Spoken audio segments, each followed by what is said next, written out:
नमस्कार दोस्तों, आज के वीडियो में हम जानेंगे कि रामलला के प्राण प्रतिष्ठा के निमंत्रण के साथ मिले अक्षत यानी चावल का हम किन शुभ कार्यों में उपयोग कर सकते हैं। काफी लंबे इंतजार के बाद अयोध्या में राम जन्मभूमि पर मंदिर का निर्माण हो गया है, जहां 22 जनवरी 2024 को रामलला की मूर्ति की प्राण प्रतिष्ठा की जाएगी। देश ही नहीं बल्कि दुनिया भर के लोग इस दिन का बेसब्री से इंतजार कर रहे हैं और इसके साक्षी बनने के लिए अयोध्या नगरी पहुंच रहे हैं। देश भर में इस दिन को पर्व की तरह मनाने की तैयारी की जा रही है, जिसके लिए हर गांव, गली और घर में खास अंदाज में न्योता भेजा जा रहा है। रामलला के प्राण प्रतिष्ठा के लिए राम भक्त घर घर जाकर न्योता दे रहे हैं। इसमें एक लिफाफे में थोड़े से पीले चावल हैं, जिसको निमंत्रण माना जाता है। इस न्योते में अक्षत यानी चावल का उपयोग किया जा रहा है, जो कि बेहद ही पुरानी भारतीय परंपरा है। हिंदू धर्म में अक्षत के बिना कोई भी पूजा पाठ अनुष्ठान संपन्न नहीं होता है। जिन लोगों के घर में रामलला के प्राण प्रतिष्ठा का निमंत्रण गया है, वह यह सोच रहे हैं कि निमंत्रण में मिले अक्षत यानी चावल का क्या करें, इनको किन शुभ कामों में प्रयोग कर सकते हैं, चावलों से क्या बनाया जा सकता है।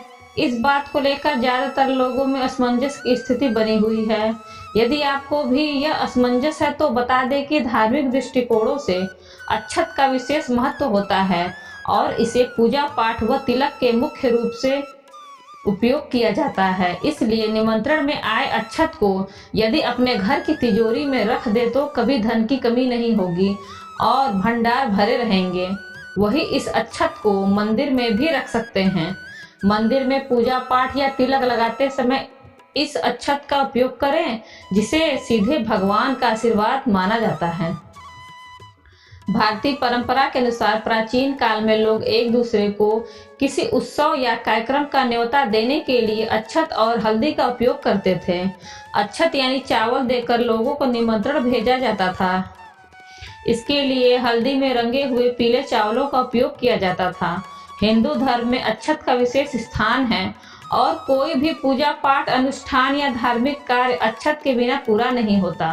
प्रसाद के रूप में मिले इन चावल की खीर बनाएं, इसमें केसर डालकर भगवान को भोग लगाएं और परिवार सहित इस प्रसाद को ग्रहण करें। मानता है कि इससे परिवार में मिठास बढ़ती है।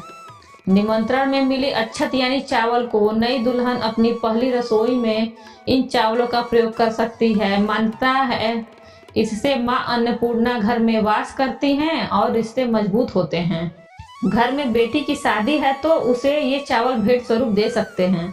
ज्योतिषाचार्य के अनुसार इससे घर में बरकत आती है। राम भक्त घर घर जाकर पीले चावल तो दे ही रहे हैं, साथ ही वो एक आमंत्रण पत्र भी दे रहे हैं, जिसमें लिखा है कि आप लोग सब परिवार अयोध्या में आकर प्रभु श्री राम जी की कृपा प्राप्त करें। साथ ही उन राम भक्तों के लिए भी लिखा है जो किसी कारणवश नहीं आ सकते हैं, तो वो जिस जगह पर भी हो शाम के समय अपने घर के सामने दीपक जलाएं। इस दिन को ठीक उसी तरह मनाने की अपील की जा रही है जैसे सब लोग दिवाली के दिन दीपक जलाकर दीपोत्सव मनाते हैं।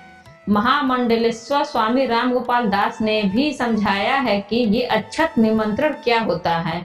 उन्होंने बताया कि अक्षत का शाब्दिक अर्थ है जिसका क्षय न हो। उन्होंने कहा कि भारतीय दर्शन में मृत्यु के पश्चात राम नाम सत्य है कहा जाता है। श्री राम के रूप में मरने के बाद भी हम बने रहते हैं। उन्होंने कहा कि अक्षत आत्मा का ध्यान कराता है। उन्होंने समझाया कि ट्रस्ट ने इसका प्रतिनिधित्व दर्शाया है कि ऐसा मंदिर बने जो कभी नष्ट ना हो। निर्माण में भी इसका ध्यान रखा गया है। महामंडलेश्वर स्वामी राम गोपाल दास ने समझाया कि हमारा संबंध भगवान से अक्षत का है। जीव का ईश्वर से नित्य संबंध होता है, यानी ऐसा संबंध जो कभी नष्ट नहीं होता। उन्होंने कहा कि भगवान के साथ हमारे अनंत संबंध होने, मंदिर के सनातन होने का प्रतीक ये अक्षत है। धान के ऊपरी हिस्से के निकल जाने के बाद जो चावल बचता है, अक्षत में इसका उपयोग किया जाता है। कहीं कहीं हल्दी, सुपारी और तुलसी दल का भी प्रयोग किया जाता है। उन्होंने समझाया कि गोस्वामी तुलसीदास ने भगवान श्री राम को दही भात खाते हुए देखा था, इसलिए इसे महाप्रसाद भी कहा गया। उन्होंने कहा कि अक्षत के माध्यम से जो न्योता दिया जा रहा है वो ईश्वर की अंतर आत्मा का प्रतिनिधित्व कर रहा है।